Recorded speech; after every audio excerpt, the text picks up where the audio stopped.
BJP മന്ത്രിസഭയുടെ തടവറയിലാണ് parliament. ജനങ്ങളുടെ അഭിപ്രായം, ജനങ്ങളുടെ വിമർശനങ്ങൾ, ജനങ്ങളുടെ നിർദ്ദേശങ്ങൾ ഇവയെല്ലാം സ്വതന്ത്രമായി അവതരിപ്പിക്കാനുള്ള ജനാധിപത്യ വേദിയാണ് പാർലമെന്റ്. പക്ഷേ ഈ പാർലമെന്റിനെ സ്വതന്ത്രമായി ഈ ഗവൺമെന്റ് പ്രവർത്തിക്കാൻ അനുവദിക്കുന്നില്ല. ഗവൺമെന്റിനെതിരായി വിമർശനം ഉന്നയിച്ചാൽ അങ്ങനെ വിമർശനം ഉന്നയിക്കുന്ന പാർലമെന്റ് അംഗങ്ങളെ സസ്പെൻഡ് ചെയ്യുന്ന ഒരു സാധാരണ നടപടിക്രമമായി മാറിയിരിക്കുകയാണ്. ഇപ്പോൾ കഴിഞ്ഞ ഡിസംബർ മാസത്തിൽ 146 പാർലമെന്റ് അംഗങ്ങളെയാണ് സസ്പെൻഡ് ചെയ്തത്. 100 പേര് ലോക്സഭാ അംഗങ്ങളാണ്, അതുപോലെ 46 പേർ രാജ്യസഭാ അംഗങ്ങളായിരുന്നു. എന്താ അവരെ സസ്പെൻഡ് ചെയ്യാൻ കാരണം?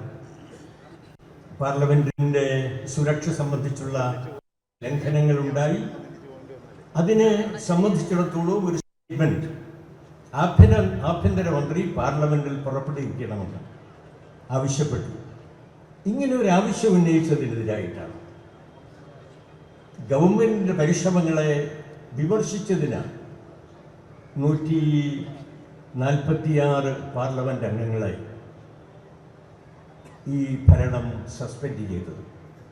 അതുമാത്രമല്ല, ഈ സസ്പെൻഡ് ചെയ്ത കാലത്ത് ഒട്ടനവധി നിയമങ്ങൾ പാസാക്കുകയുണ്ടായി.